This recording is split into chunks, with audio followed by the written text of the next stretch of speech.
Antes de começar esse podcast, eu gostaria de fazer alguma ressalva, porque isso é um ponto de vista apenas sobre outros milhares possíveis, né?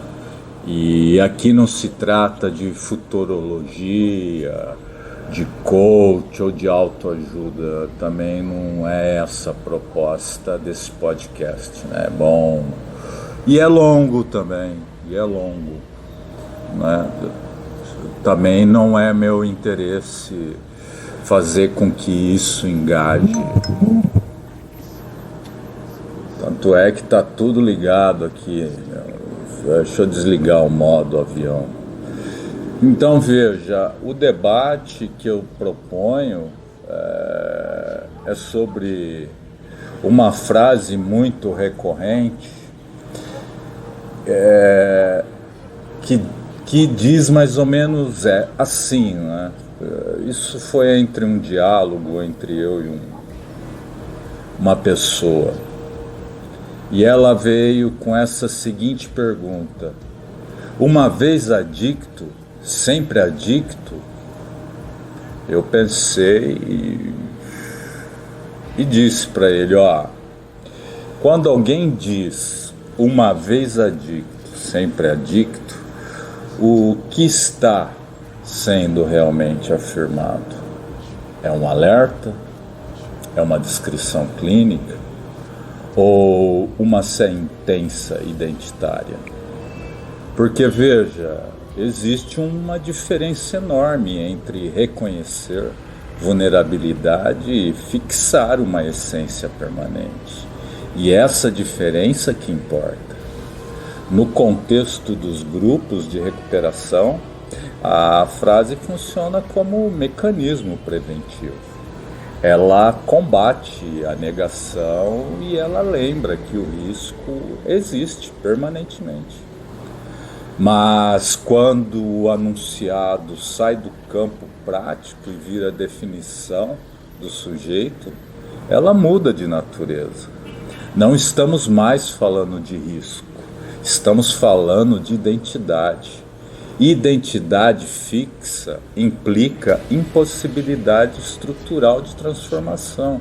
Ou seja, se você tem uma identidade fixa, que modelo de liberdade você pode pregar?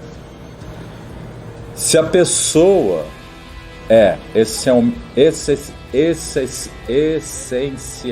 essencialmente adicta, a mudança é apenas contenção, nunca reconstrução. Isso cria um paradoxo lógico.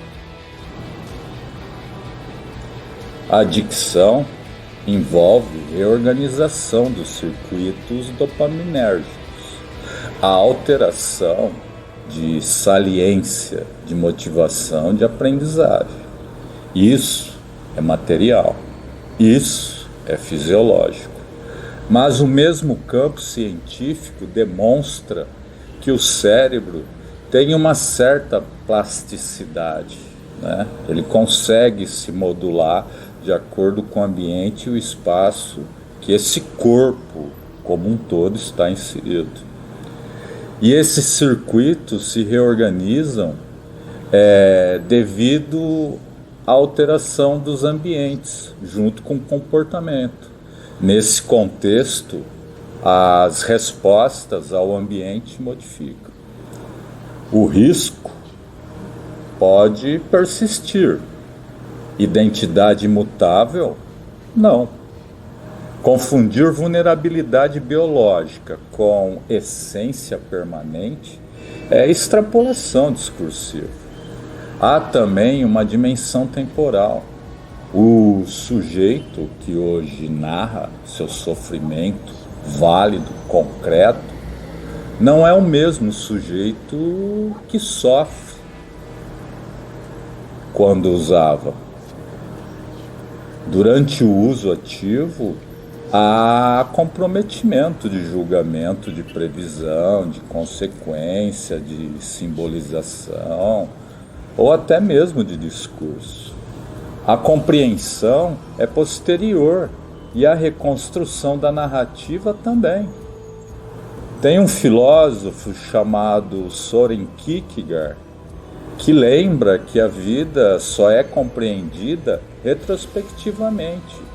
E isso significa que identidade é elaboração temporal, não há essência fixa. Quando ignoramos isso, congelamos o sujeito numa fotografia do pior momento. Freud descreveu a compulsão à repetição, traços psíquicos que insistem e tendem a reaparecer. Mas repetição não é destino inevitável, é tendência. A posição subjetiva diante do traço pode mudar. Elaboração modifica a relação com aquilo que insiste. Se o traço permanece como possibilidade, isso não significa que o sujeito permanece idêntico ao traço. Reduzir o sujeito ao traço é operação simplificadora. E existe ainda um outro risco. A frase pode ser usada como culpa permanente ou como justificativa permanente. Ambas são atalhos morais. A proposta de neutralização do discurso punitivo é separar as camadas. Primeira camada, decisão inicial. Segunda camada, redução progressiva do controle. Terceira camada, retomada gradual da capacidade executiva. Misturar tudo gera condenação. Separar permite analisar e estruturar. Vulnerabilidade delimita risco, não define a essência. Se o programa de recuperação fala em liberdade, mas mantém a identidade de escravidão permanente, a contradição é lógica. Liberdade não pode coexistir com definição essencial de servidão. Talvez a formulação mais precisa, e aqui eu digo talvez, seja: uma vez exposta a lógica adictiva, permanece-se a vulnerabilidade. E isso preserva a responsabilidade, sem congelar o sujeito. A frase, uma vez adicto, sempre adicto, cumpre sua função preventiva e importante. Mas, quando vira definição identitária, transforma a condição clínica em marca permanente. Neutralizar a leitura punitiva não significa negar o risco. Significa impedir que o risco vire condenação ontológica. Ou melhor, condenação identitária permanente. Este episódio não oferece solução.